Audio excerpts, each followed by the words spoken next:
Top Albania Radio, she's on air.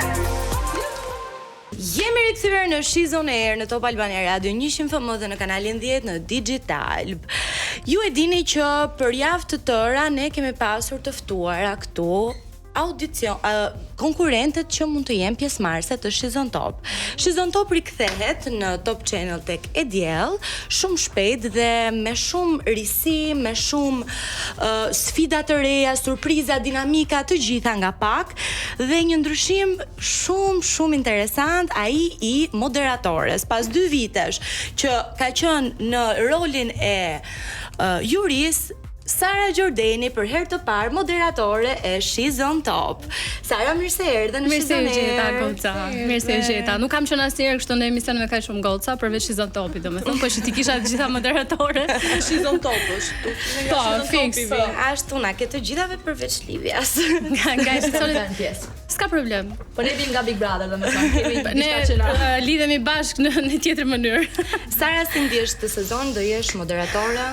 Shumë mirë, vetëm se pas ka intensitet pune shumë më të lartë se sa të jesh juri, se juri nuk është se nuk je përkushtuar, por që disa pjesë nuk i ndjen shumë sepse vjen ulesh në karrige, kjo bën, kjo nuk bën, edhe duket sikur aty mbyllet e gjithë gjëja, ndërsa si moderatore të duhet të jesh prezente nga aja te zhëja. Unë vetë kam marrë ca role që ndoshta nuk më takojnë, për shembull kur vajzat vinë tek audicionet ose bëjnë ato videot e shkurtra, shkoj u kap flokët nga mbrapa, heq një varë se i shtoj një tjetër.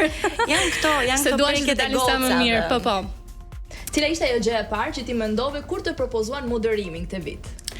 Më duket se kam thënë edhe te Shqipëria Live këtë, po unë kisha shprehur si dëshirë për të qenë aktive këtë sezon, sepse në fakt duhet të isha që në shtator të 2025-s. Por mora atë kohën time sepse më duk vetë sikur isha konsumuar goxha. Edhe i kam thënë autorëve që dua të marr kohën time dhe mund të aktivizojmë pak më vonë. Ndërkohë bëra një rikujtesë të shkurtër që jam gati, nëse ka diçka që mund të bëj këtë sezon, do e bëja me kënaqësi dhe këtu gjej rastin të falenderoj shumë drejtuesit e Top Channel, Sara Hoxhën, e cila ma dha këtë mundësi, edhe po ashtu edhe Edi Manushin për hapësirën. Ka qenë surprizë, po dhe jo surprizë, sepse kisha shprehur si dëshirë, por nuk e dija që mund të më jepej. Dhe kur më është dhënë, sigurisht që është emocion më vete, është nga ato llojet e emisioneve që kur je fëmijë i moderon me shoqet dhe bën sikur prezanton mis ose emisione modele, kështu që patjetër që është kënaqësi shumë. Ti ke bërë dhe një rrugëtim në Miss, ke qenë Miss Globe apo jo? Çfarë është diçka që ti e ke parë që ndodh në ambientet e Missit, në konkurrencën në mes vajzave që nuk do doje që të ndodhte në She's on Top? Kur e them kështu më duket sikur jam plakur. Kam qenë Miss përpara 11 viteve, kur unë përpara se të mbushja 18 vjeç. Në fakt ditën që kam mbushur 18 vjeç, kam hyrë në avion për të shkuar në Azerbajxhan të përfaqësoja Shqipërinë në Miss Globe International. Kemi dalë shumë mirë atë vit. Dhe unë jam përpjekur të isha shumë sociale me vajzat dhe shumë e afruar, por mbaj mend për shembull që shumë nga vajzat kishin krijuar ato grupet me nacionalitete të përkatëse dhe merreshin vesh me njëra tjetrën dhe ne për shembull vajzave të Ballkanit nuk na rrini shumë afër. Për shembull, patjetër ajo që vija re ishte që vajzat nuk e di se nuk isha në kokën e tyre, por që vajzat për shembull që dinin gjuhët slave rrinin bashkë, Ukraina, janë të ndarjet gjithmonë me gocat, sidomos në për këto kompeticione. Po ndërkohë sa presion ke, domethënë sa ndryshim mund të bëj nga juria tek prezantimi për ty? Të ndihmon ndoshta pak më shumë fakti që ti ke qenë në juri? Po patjetër, se ti e një formatin nga brenda edhe e di çfarë duhet bërë për të sjellë një risi për shembull, ose e di se si shkon rrjedha e punës, kështu që patjetër që ndihmon. Po që është komplet tjetër gjë. Duke qenë se për 7 vite, tani 6 vite ka qenë moderuar nga Ergjira Spanca, i ke frikë ato krahasime që mund të bëhen nga është një lloj presioni? Jo, absolutisht. Jo, un kam shumë respekt për punën e Ergjirës, edhe bashkë kemi diskutuar edhe këtë pjesë, sepse u duk tamam si një bebi vogël që Ergjira e mori, rriti edhe tani përdore që kam mësuar të ecë, mua nuk më duhet ta mbaj më, por patjetër që krahasime do ketë si në çdo lloj formati tjetër, megjithatë unë mendoj që duan apo s'duan ndjekësit e She's on Top do mësohen edhe me këtë frymën apo epokën e re. Sepse secili ka çfarë do sjellësh ti ndryshe në ekran. Po, shiko, unë mendoj që në thelb nuk ekziston kjo si pyetje se cili nga ne sjell atë që është. Pra është njësoj si të them unë pse je ti më e mirë se Ina, nuk ta bëj dot si pyetje, sepse ti je Engji, Ina është Ina dhe secila prej jush edhe mënyrën se si flet ose mënyrën si drejton një pyetje e ka ndryshe, por absolutisht nuk do kisha qef të kishte krahasime të tipit kush ishte më e mira dhe kush ishte më e keqja. E di që jemi të ndryshme, po. E di që jemi të ndryshme. Jo, por një gjë që më ka bërë shumë përshtypje, për shkakun që e di që ndonjë vajzë tjetër ndoshta nuk do ta bënte. Jo sepse nuk duhet ta bënte, po përgjithsisht kështu përfundojnë marrëdhëniet në këtë lloj termash, është që ka thënë që për çdo gjë që ti mund të kesh nevojë, un jam këtu dhe nëse do të kesh nevojë për një këshill, jam këtu. Gjë që nuk ta thon të gjithë në këtë rast, jemi të sinqertë. Në këtë fushë. Përgjithsisht të mbajnë natë dhe nuk të flasin më. Po shoqëria jote kur e mori vesh që ti do ishe prezantuese Shizon Topit, Bardhi, çfarë të thanë? Shoqet e mia, unë në fakt nuk kam shumë shoqe, kam vetëm 2 prej fëmijërisë dhe ato edhe Bardhi janë nga këto tipet e njerëzve që çfarë lloj gjë që unë të bëj, prap thon ti meriton më shumë, meriton më shumë. Po besoj të gjithë njerëzit që të duan dhe të kanë xhan këtë mendojnë. Tara, mendoni se është kjo pika kulminante e karrierës tënde? Po patjetër, shiko, populariteti si Big Brother nuk ta jep besoj unë më asnjë lloj formati, por besoj që Shizon Topi në llojin e vet është formati më i mirë në shqiptari, jo vetëm në Shqipëri.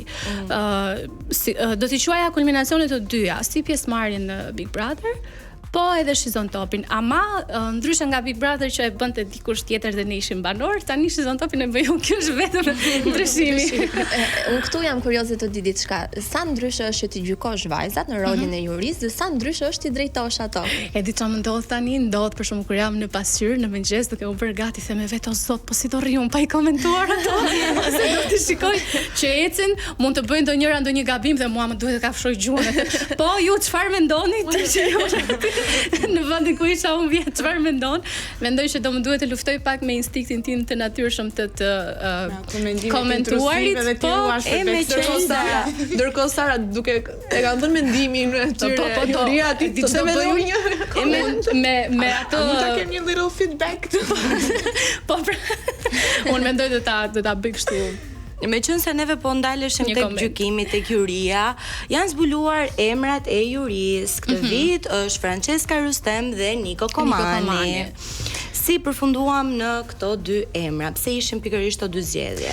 Atëherë, unë e di që na ndjekin shumë tifozë të shumë personazheve të ndryshëm, edhe që kanë dëshirë që të shohin atë personazhin e tyre të preferuar, të aktivizuar në pozicione të ndryshme, sidomos të emisioneve si Shizon Top që shkojnë viral, kemi parë për çdo vit në TikTok, në Instagram, gjithandej dhe patjetër që duan të vazhdojnë të ndjekin personazhet e preferuar. Por ajo që ne kemi bërë ka qenë një balancë e mirë midis personave të cilët janë on trend dhe që kanë diçka për të treguar, por edhe të mjaftueshëm për karrigen, sepse nuk duhet të harrojmë që pozicioni jurist nuk është vetëm një fasad ose të lëmë në karrige vetëm personazh për shembull që janë on trend, por edhe kanë edhe nuk kanë lidhje me fushën e gjykimit. Kështu që kemi bërë një balans mirë në përzgjedhjen e pjesëtarëve të juris, duke marrë edhe Franceskën, e cila ka qenë Miss Universe, që për mua është maksimumi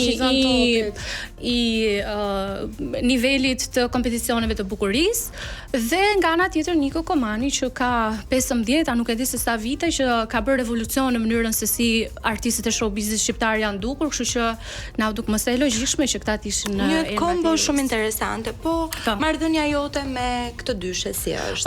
Unë me Nikon kam punuar që nga viti 2018, kur drejtoja emisionin e Paradites në një televizion për të rinj që nuk është më. Dhe jemi njohur prej atëre. Niko ka qenë shumë entuziast kur e dinte që edicionin e 7 do ta moderoja unë, kështu që e dinim që do kishim good vibes. Me Franceskën po ashtu njihem. Nuk është se kemi pasur misi në Shizon Top 5 në juri. Jo, më duket se Francesca ka qenë një herë që unë nuk kam qenë prezente. Kështu më duket se ka qenë. Po.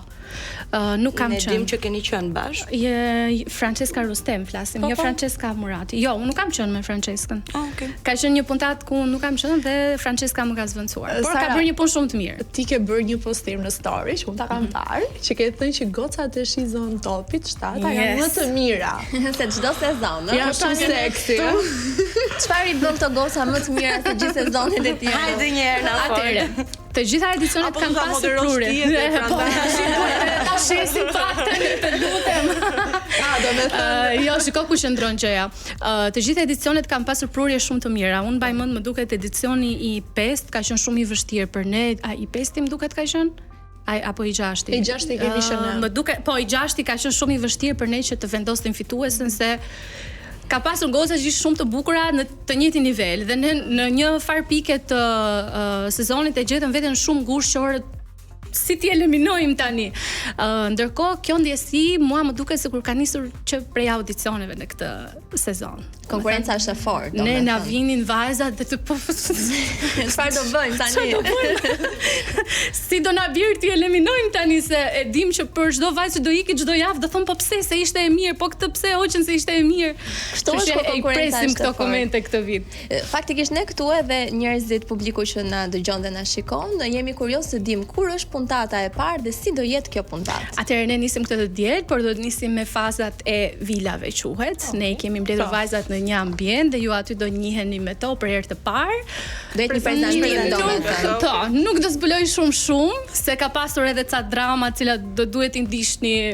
Me Pra do zgjidhje jemi prese. on tjeni on tune. Nuk do jetë në formë audicioni siç ka kanë vitet e kaluara që janë ato që janë të përzgjedhura. Jo, janë ato, Okej. janë ato, direkt të po, janë ato përzgjedhura. që janë të përzgjedhura. Por që është Ti ke në fazat qenë e ndryshme. prezente, besoj edhe aty. Po. Okej. Por nuk do të jem duke e moderuar, kam qenë kështu në backstage duke i parë vajzat si flasin, si Tani, unë jam natyrë shumë kurioze dhe dua të bëj shumë pyetje. Jepi. Ti me aq sa ke parë, e ke xhanjë të preferuar ose disa? Po. Në atë syrin të Po, patjetër. Madje unë nuk dua të nxitohem se mbaj mend në edicionin e 6 kur kam thënë në javën e 4 të 5 që më duket se e di se cila nga vajzat është fitosja, po, mbaj mua mend. më është hedhur pjesëtari tjetër jurist Visiani ka qenë në fyt metaforikisht, domethënë që pse e thua ti kaq shpejt, po njëta gjë ndodhi edhe me sezonin e 5. Po këtë vit duhet të jesh pak diplomate. Jo, këtë vit un patjetër që un nuk vendos se kush largohet, Do jesh patjetër. ajo moderatorja e ëmbël, strikte apo ironike? Cilin rol do e mbaj? Jo, ironika nuk besoj se e kam E drejt për asnjëherë drejt me ti je vajzat, shumë, jo. ti je shumë e drejt për drejt. A Po. do jesh aq edhe në Po, në rolin e patjetër, shiko. moderimit? Dhe Sara ka pasur edhe një gjë që ne kur juria tjetër për shembull mund të na thoshte në thonjza si në një ofendim, Sara balanconte. gjithmonë e balanconte E ose e zbuste hidhesh situatën. kundër edhe zihesh me pjesën tjetër. Shiko, Desiana, kjo ka ndodhur edhe sepse ti ke qenë një ndër të preferuarat e mia. Po jo, realisht ke shkëlqyer në edicionin tonë, kështu që ishte Sara, jam shumë kurioze kot mos të mbroje.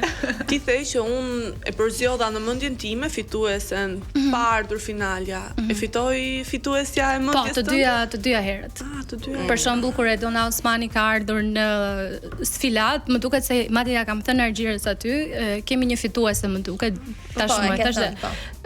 Edona fitoi, kështu që nuhatje si me i besoj shumë, por fatkeqësisht nuk vendos unë. Por këtë Kështu vit që- e kishe prap nuhatjen, do Po, të thënë, po.